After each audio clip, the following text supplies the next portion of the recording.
Hindi channel में आप सभी का स्वागत है। तो दोस्तों, आज के इस वीडियो में हम चर्चा करने वाले हैं कि हिंदी आलोचना से किस प्रकार के प्रश्न जो है पूछे गए थे। तो विभिन्न परीक्षाओं में, चाहे आप यहाँ देख सकते हैं कि यूजीसी नेट, यूपीपीएससी हो, एमपी असिस्टेंट प्रोफेसर है, या फिर आरपीएससी है, यूपी टीजीटी पीजीटी की परीक्षा है, केवीएस है, या यूपीएचएससी। तो इन सभी परीक्षाओं में आलोचना से संबंधित जो भी प्रश्न आए थे उनका संकलन जो है मैंने यहाँ किया हुआ है आप सभी के लिए। तो आप सभी इन प्रश्नों को ज़रूर देखिए, क्योंकि आपके लिए ये प्रश्न बहुत ही ज़रूरी है। तो चलिए, क्योंकि ये सब टॉपिक ऐसे हैं, इनसे प्रश्न ज़रूर बनता है, और ऐसा भी होता है कि प्रीवियस ईयर के जो पेपर्स होते हैं वो रिपीट भी होते हैं। तो ऐसे में उन प्रश्नों को पहले करना ज़्यादा ज़रूरी होता है। उन टॉपिक्स के लिए उन प्रश्नों को समझना ज़्यादा ज़रूरी होता है जो पिछले वर्ष पूछे गए थे। तो जब भी आप किसी टॉपिक को उठाते हैं हिंदी में या कोई भी अन्य विषय में, तो अगर आप पिछले वर्ष के पेपर्स कर लेते हैं और फिर उन टॉपिक्स को समझते हैं, तो भी आपको ज़्यादा पता चल जाता है कि हाँ, इन टॉपिक्स में इस पे प्रश्न आए थे, तो मुझे इन चीज़ों को समझना ज़रूरी है। तो आज का जो हमारा विषय है वो आलोचना है। मैंने बाकी भी वीडियोस बनाए हैं बाकी टॉपिक्स पे भी, आप मेरे चैनल पे विजिट कर सकते हैं, उन टॉपिक्स को देख सकते हैं। तो चलिए, आज का जो टॉपिक है आलोचना, इनके प्रश्न उत्तर शुरू करते हैं। एक मार्क्सवादी समीक्षक हैं, तो मार्क्सवादी समीक्षक के रूप में जाने जाते हैं रामविलास शर्मा।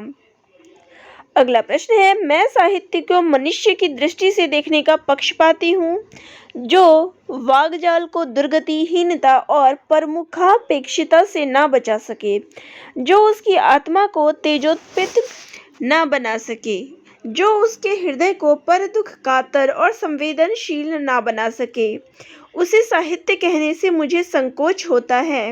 ये कथन किसका है? तो ये कथन हजारी प्रसाद द्विवेदी जी का है। अगला प्रश्न है, उपनिवेश में स्त्री, इसकी लेखिका कौन है? तो ये प्रभा खेतान का है। अगला प्रश्न है, निराला की साहित्य साधना के लेखक हैं, तो इसके लेखक है रामविलास शर्मा।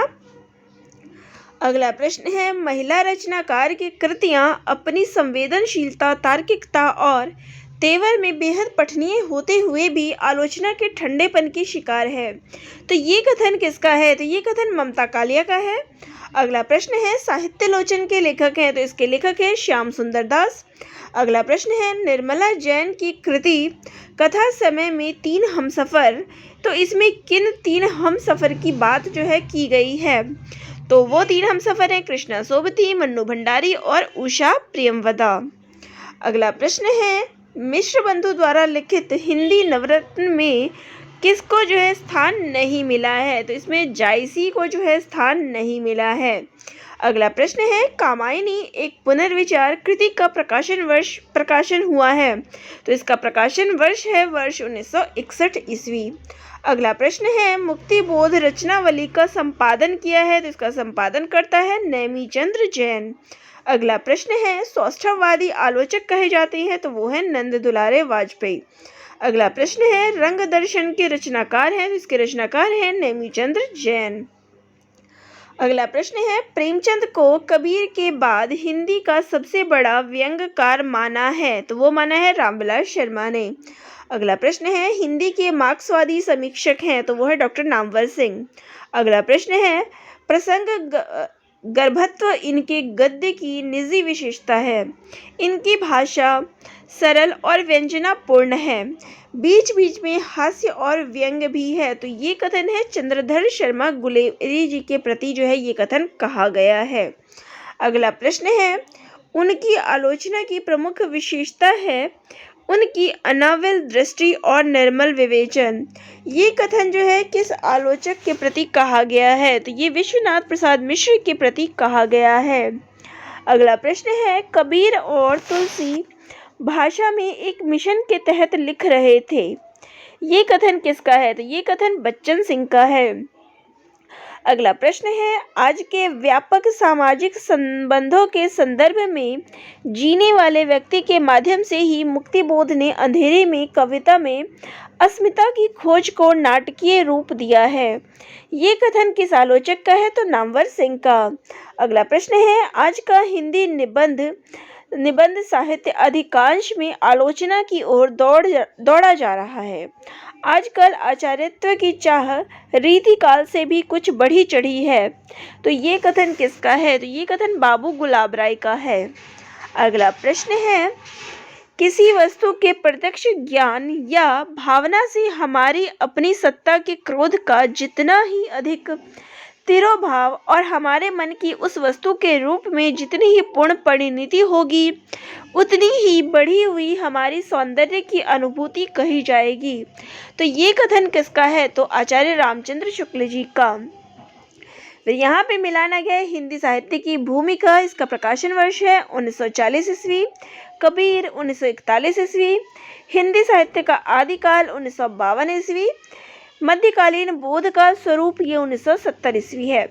अगला प्रश्न है, प्रभाववादी आलोचना के संबंध में सही तथ्य है? तो वो है पद्म सिंह शर्मा की आलोचना पद्धति प्रभाववादी आलोचना है। अगला है, सहृदय आलोचक काव्य कृति को पढ़कर प्रभाव ग्रहण करता है। अगला प्रश्न है, भारतेंदु कालीन आलोचक नहीं कहा जा सकता। तो इसमें से श्याम सुंदर दास जो है भारतेंदु कालीन आलोचक नहीं है। अगला प्रश्न है, वह रचनाकार जिसकी भाषा परिमार्जित खड़ी बोली है, जिसमें भाषा के दो रूप प्रांजल व्यवहारिक भाषा तथा संस्कृत निष्ठ भाषा का जो है शास्त्रीय प्रयोग दिखाई देता है। तो ये कथन है, ये जो स्वरूप आपको दिखाई देता है वो है हजारी प्रसाद द्विवेदी में। अगला प्रश्न है, तो प्रश्न है, मुक्ति बोध की प्रतिबंधित पुस्तक का नाम था। तो इसका नाम था भारत इतिहास और संस्कृति। अगला प्रश्न है, आचार्य रामचंद्र शुक्ल और हिंदी आलोचना लिखा है। तो इस पुस्तक को लिखने वाले हैं डॉक्टर रामविलास शर्मा। अगला प्रश्न है, वह रचनाकार जिसने अपना प्रथम आलोचनात्मक लेख निराला जी की कविता लिखा, जो चर्चित पत्रिका चांद में प्रकाशित हुआ। तो वो थे डॉक्टर रामविलास शर्मा। अगला प्रश्न है, भारतीय साहित्य के इतिहास की समस्याएं रचना लिखा है। तो इसको लिखने वाले हैं डॉक्टर रामविलास शर्मा। अगला प्रश्न है, ज्ञान राशि के संचित कोश ही का नाम साहित्य है। तो ये कथन है, महावीर प्रसाद द्विवेदी जी का। अगला प्रश्न है, देव और बिहारी पुस्तक है। तो ये पुस्तक है कृष्ण बिहारी मिश्र का। अगला प्रश्न है, वह लेखक जिसको आलोचना के क्षेत्र में सम्राट माना जाता है। तो वो है आचार्य रामचंद्र शुक्ल जी। अगला प्रश्न है, विद्यापति की कविता का स्थापत्य श्रृंगारिक है, उसे आध्यात्मिक कहना खजुराहो के मंदिर को आध्यात्मिक कहना है। तो इस पंक्ति के लेखक हैं डॉक्टर बच्चन सिंह। अगला प्रश्न है, इसमें कोई संदेह नहीं कि कबीर को राम नाम रामानंद से प्राप्त हुआ, पर आगे चलकर कबीर के राम रामानंद के राम से भिन्न हो गए। तो ये कथन है आचार्य रामचंद्र शुक्ल का। अगला प्रश्न है, छायावाद पुस्तक के लेखक हैं। तो इसके लेखक हैं नामवर सिंह। अगला प्रश्न है, नई समीक्षा के केंद्र में है। तो इसके केंद्र में है कृति। अगला प्रश्न है, मनुष्य ही साहित्य का लक्ष्य है, यह किसका कथन है? तो ये हजारी प्रसाद द्विवेदी जी का कथन है। अगला प्रश्न है, वह विद्वान जिसने कहा कि मनोवैज्ञानिक तथ्य के अनुसार हार की मनोवृत्ति में दो बातें संभव है, या तो अपनी आध्यात्मिक श्रेष्ठता दिखाना या भोग विलास में पड़कर हरि को भूल कर जाना। तो भक्ति काल में लोगों में प्रथम प्रकार की प्रवृत्ति पाई गई। तो ये बात कही है बाबू गुलाब राय ने। अगला प्रश्न है, साहित्य मनुष्य के अंदर का उच्छलित आनंद है, जो उसके अंदर में अटाए नहीं अट सका था। साहित्य का मूल यही आनंद का अतिरेक है। उच्छलित आनंद के अतिरेक से उद्धृत सृष्टि ही सच्चा साहित्य है। तो साहित्य संबंधी ये बात जो है, ये अवधारणा जो है किसने कही है? तो हजारी प्रसाद द्विवेदी जी ने। अगला प्रश्न है, कथन से संबंधित है, अंतःकरण की वृत्तियों के चित्र का नाम कविता है, कहकर कविता की परिभाषा देने वाले आचार्य हैं। तो वो है महावीर प्रसाद द्विवेदी। अगला कथन है, आचार्य हजारी प्रसाद द्विवेदी के निबंधों की भाषा डैश प्रकार की है। तो वो है संस्कृतिष्ठ हिंदी। अगला प्रश्न है शुद्ध कविता की खोज इसके रचनाकार हैं तो दिनकर जी। अगला प्रश्न है वह कथाकार जिसको हिंदी में स्त्री विमर्श की अवधारणा को चर्चा में लाने का श्रेय दिया जाता है तो वो है राजेंद्र यादव।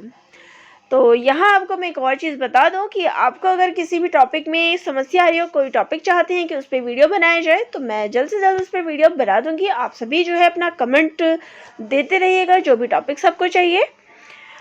बाकी तो रेगुलर बेस पे मैं वीडियो डालती हूँ, कभी कभी हो जाता है कि वीडियो लेट हो जाती है, लेकिन कोशिश यही रहती है कि डेली एक वीडियो आपके लिए ज़रूर लेके आऊँ और स्पेशली जो टॉपिक्स आप दें मैं उस पर सबसे पहले वीडियो लेके आऊँ।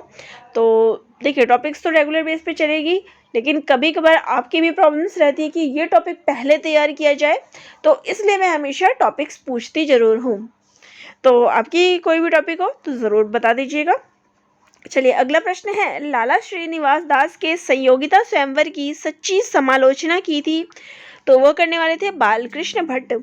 अगला प्रश्न है काव्यानुभूति की जटिलता चित्तवृत्तियों की संख्या पर निर्भर नहीं बल्कि संवादी विसंवादी वृत्तियों के द्वंद्व पर आधारित है तो ये कथन किसका है? रामचंद्र शुक्ल जी का। अगला प्रश्न है हिंदी साहित्य में शुक्ल जी का वही महत्व है जो उपन्यासकार प्रेमचंद या कवि निराला का है तो ये कथन है रामविलास शर्मा का। अगला प्रश्न है हिंदी नाटक उद्भव और विकास इसके लेखक हैं डॉक्टर दशरथ ओझा। अगला प्रश्न है कविता की तीसरी आंख इसके रचनाकार हैं तो इसके रचनाकार हैं प्रभाकर श्रोत्रिय। अगला प्रश्न है हिंदी आलोचना का इतिहास माना जाता है तो ये माना जाता है आधुनिक काल से, इसका जो समय है वो आधुनिक काल से इसकी शुरुआत मानी जाती है। अगला प्रश्न है रस सिद्धांत निम्नलिखित में से डैश रचना है तो ये रस सिद्धांत डॉक्टर नागेंद्र की रचना है। अगला प्रश्न है कबीर के बीजक पर रची गई तृज्या टीका है तो ये टीका है पूरनदास की। अगला प्रश्न है अंतःकरण की वृत्तियों के चित्र का नाम कविता है तो ये कथन है महावीर प्रसाद द्विवेदी जी का। अगला प्रश्न है आत्माराम के छद्म नाम से आचार्य महावीर प्रसाद द्विवेदी की आलोचना की थी तो ये आलोचना करने वाले थे बाबू बालमुकुंद गुप्त। अगला प्रश्न है यदि द्विवेदी जी ना उठ खड़े होते तो जैसे अव्यवस्थित व्याकरण विरुद्ध और ऊटपटांग भाषा चारों ओर दिखाई पड़ी थी उसकी परंपरा जल्दी न रुकती तो ये कथन है आचार्य रामचंद्र शुक्ल जी का। अगला प्रश्न है रचना यदि जीवन के अर्थ का विस्तार करती है तो आलोचना रचना के अर्थ का तो ये कथन किस आलोचक का है तो ये कथन है रामस्वरूप चतुर्वेदी जी का। अगला प्रश्न है नई समीक्षा नए संदर्भ इस आलोचना के रचनाकार हैं तो वो है डॉक्टर नागेंद्र। अगला प्रश्न है वह विधा जिसकी सैद्धांतिक और व्यवहारिक आलोचना से आधुनिक हिंदी आलोचना का प्रारंभ हुआ तो वो है नाटक से हुआ है इसका आरंभ। अगला प्रश्न है मुक्ति बोध कविता और जीवन विवेक ये जो पुस्तक है उस किस डैश समकालीन कवि ने लिखी है तो इन्होंने लिखी है चंद्रकांत देवताले के द्वारा ये पुस्तक लिखी गई है। अगला प्रश्न है वह मार्क्सवादी आलोचक जिसने तुलसी को श्रेष्ठ माना है तो तुलसी को श्रेष्ठ मानने वाले हैं डॉक्टर रामविलास शर्मा। अगला प्रश्न है रूपक रहस्य ग्रंथ के रचयिता है तो इसके रचयिता है श्याम सुंदर दास। अगला प्रश्न है रामदहिन मिश्र कृत काव्य विमर्श इसका प्रकाशन वर्ष है 1951 ईस्वी। अगला प्रश्न है भाषा और समाज ग्रंथ के लेखक का नाम है तो इसके लेखक का नाम है रामविलास शर्मा। अगला प्रश्न है रस सिद्धांत स्वरूप विश्लेषण ग्रंथ के लेखक है तो इसके लेखक है डॉक्टर आनंद प्रकाश दीक्षित। अगला प्रश्न है रामविलास शर्मा की पुस्तक नहीं है तो वो है रस मीमांसा। अगला प्रश्न है रीति काव्य की भूमिका इस पुस्तक के रचयिता हैं तो वो है डॉक्टर नागेंद्र। अगला प्रश्न है प्रखर साम्यवादी आलोचक हैं तो वो है डॉक्टर रामविलास शर्मा। अगला प्रश्न है शैली वैज्ञानिक आलोचना पद्धति कथ्य के बजाय बल देती है तो वो देती है रूप या शिल्प पर। अगला प्रश्न है केदार छायावाद उत्तर कविता के सुमित्रानंदन पंत हैं तो ये कथन है डॉक्टर बच्चन सिंह का। अगला प्रश्न है बाबू श्याम सुंदर दास डैश रूप में प्रसिद्ध है, तो ये एक आलोचक के रूप में प्रसिद्ध है। अगला प्रश्न है, काव्य संसार के प्रति कवि की भाव प्रधान मानसिक प्रतिक्रियाओं की कल्पना की ढांचे में ढली हुई श्रेय की प्रेम रूपा प्रभावोत्पाद अभिव्यक्ति है। तो काव्य की ये परिभाषा देने वाले हैं तो वो है बाबू गुलाब राय। अगला प्रश्न है, हिंदी आलोचना में शुक्ल जी की चिंतात्मक मान्यताओं को सबसे प्रबल समर्थन दिया था, तो वो थे विश्वनाथ प्रसाद मिश्र। अगला प्रश्न है, शिवदान सिंह चौहान की रचना है, तो वो है हिंदी साहित्य के 80 वर्ष।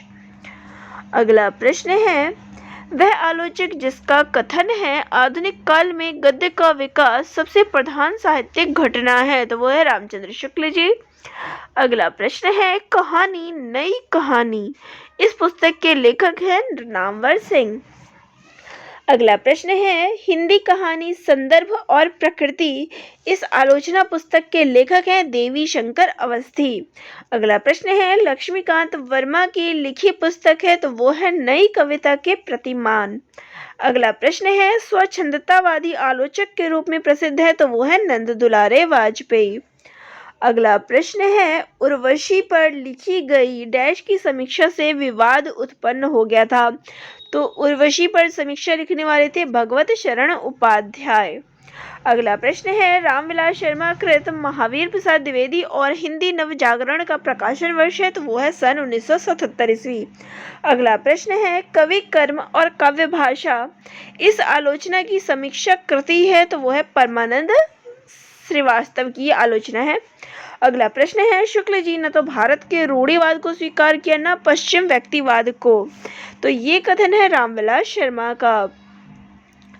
अगला प्रश्न है, वह आलोचक जिसका कथन है पुनर्जागरण का भारतीय साहित्य में पहला प्रतिफलन माइकल मधुसूदन दत्त के बांग्ला काव्य मेघनाद वध 1861 ईस्वी को माना गया, तो वो है रामस्वरूप चतुर्वेदी जी का ये कथन है। अगला प्रश्न है, महावीर प्रसाद द्विवेदी जी की रचनाओं में से आलोचना विधा की रचनाएं हैं, तो वो है कालिदास की निरंकुशता और कालिदास और उनकी कविता।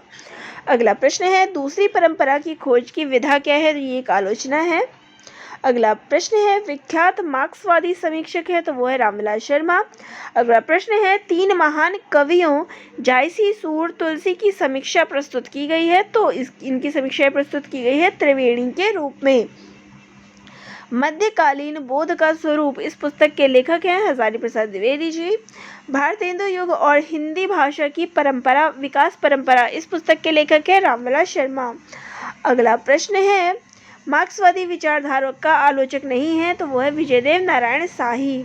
अगला प्रश्न है, आलोचना को भाषाई रीतिबद्धता से उन्होंने वैसा ही मुक्त किया जैसे निराला ने कविता में को छंदों के बंधन से, तो ये कथन है डॉक्टर रामविलास शर्मा का। डॉक्टर रामविलास शर्मा के संबंध में ये कथन कहा गया है। अगला प्रश्न है, अरस्तु का काव्य शास्त्र है, ये रचना है डॉक्टर नागेंद्र की। अगला प्रश्न है, कविता के नए प्रतिमान इस पुस्तक के लेखक हैं डॉक्टर नामवर सिंह। अगला प्रश्न है, आलोचना नामक प्रसिद्ध समीक्षा पत्रिका के संपादक थे, तो इसके संपादक थे डॉक्टर नामवर सिंह।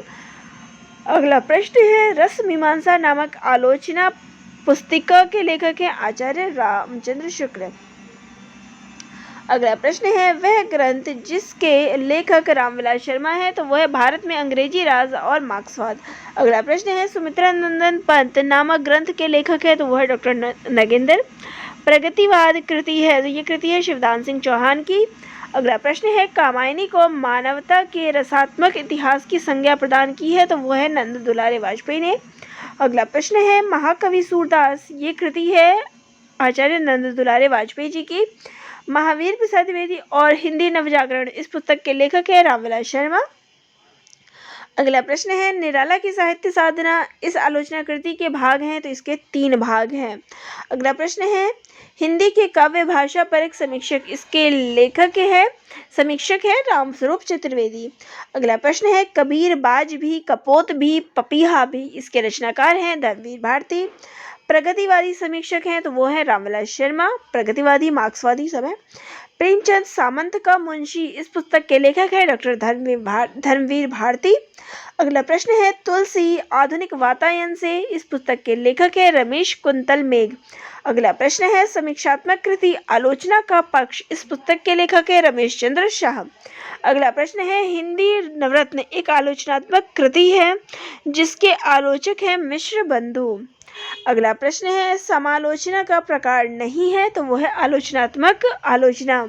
अगला प्रश्न है आलोचना को कला की सजगता कहा है तो वो है मिडल्टन मरे ने। अगला प्रश्न है हिंदी आलोचना से संबंधित पहली पुस्तक है तो वो है हिंदी कालिदास की आलोचना। अगला प्रश्न है भारतीय समीक्षक के जनक है तो वो है राजशेखर। अगला प्रश्न है रोमांटिसिज्म के लिए हिंदी में स्वच्छंदतावाद का प्रयोग सर्वप्रथम किसने किया है तो वो है आचार्य रामचंद्र शुक्ल। अगला प्रश्न है हिंदी में तुलनात्मक आलोचना का प्रारंभ किया था तो वो क्या था पद्म सिंह शर्मा ने। अगला प्रश्न है यदि मैं कामायनी लिखता इस समीक्षात्मक पुस्तक के लेखक हैं सुमित्रा नंदन पंत। अगला प्रश्न है आचार्य नंद दुलारे वाजपेयी को सौष्ठववादी आलोचक कहा है तो डॉक्टर भगवत स्वरूप मिश्रा ने। तो देखिए ये दो प्रकार से प्रश्न आते हैं। सौष्ठववादी आलोचक किसे कहा गया है नंद दुलारे वाजपेयी जी को, किसने कहा है डॉक्टर भगवत स्वरूप मिश्रा ने। अगला प्रश्न है समीक्षा के क्षेत्र में आचार्य हजारी प्रसाद द्विवेदी का आगमन हुआ था तो इनका आगमन हुआ 1930 ईस्वी में। अगला प्रश्न है भारतीय एवं पाश्चात्य समीक्षा दृष्टि के समृद्ध हिंदी के सर्वश्रेष्ठ समीक्षक है तो वो है रामचंद्र शुक्ल। अगला प्रश्न है वह समालोचक का जो समालोचक के साथ साथ जनवादी कवि है तो वो है रामविलास शर्मा। अगला प्रश्न है कामायनी एक पुनर्विचार इस पुस्तक के लेखक है मुक्तिबोध। छायावाद को समग्र रूप से समझने समझाने वाले प्रारंभिक श्रेष्ठ समीक्षक है तो वो है नंद दुलारे वाजपेयी। अगला प्रश्न है हिंदी भाषा का उद्गम और विकास इस पुस्तक के लेखक हैं डॉक्टर उदय नारायण तिवारी। अगला प्रश्न है लघु मानव के बहाने हिंदी कविता पर एक बहस इस पुस्तक के लेखक हैं विजयदेव नारायण शाही। अगला प्रश्न है आलोचक के रूप में प्रतिष्ठा है तो नामवर सिंह की। वह विधा जो सृजनात्मक साहित्य के अंतर्गत नहीं आती तो वो है आलोचना। अगला प्रश्न है वह आलोचक जिसने नई कविता की व्याख्या भी रस सिद्धांत के अनुरूप ही की है तो वो है डॉक्टर नगेंद्र। अगला प्रश्न है हिंदी साहित्य 20वीं शताब्दी इस आलोचना ग्रंथ के लेखक है तो वो है नंद दुलारे वाजपेयी। अगला प्रश्न है प्रकाशन वर्ष के आधार पर आलोचनात्मक कृतियों का सही अनुक्रम है तो वह है हिंदी साहित्य का आदिकाल कवि सुमित्रा नंदन पंत, मिथक और साहित्य भारतीय सौंदर्य बोध और तुलसीदास। अगला प्रश्न है प्रकाशन वर्ष की दृष्टि से आचार्य नंद दुलारे वाजपेयी की आलोचनात्मक कृतियों का सही अनुक्रम है तो सबसे पहले आता है जयशंकर प्रसाद, फिर आधुनिक साहित्य कवि निराला और फिर नई कविता। अगला प्रश्न है नई कविता और अस्तित्ववाद इस पुस्तक के लेखक हैं डॉक्टर रामविलास शर्मा। अगला प्रश्न है यदि मैं कामायनी लिखता इस समीक्षात्मक ग्रंथ के लेखक हैं सुमित्रा नंदन पंत। अगला प्रश्न है आचार्य नंद दुलारे वाजपेयी को सौष्ठववादी आलोचक कहा है तो वो कहा है डॉक्टर भगवत स्वरूप मिश्रा ने। तो चलिए इतने ही प्रश्न थे जो आलोचना से संबंधित पूछे गए थे। तो आप सभी को ये प्रश्न कैसे लगे कमेंट करके ज़रूर बताइएगा और चैनल पर नए हैं तो सब्सक्राइब भी ज़रूर कर लीजिएगा। किसी टॉपिक में समस्या हो तो वह भी कमेंट करके ज़रूर बताइएगा। धन्यवाद।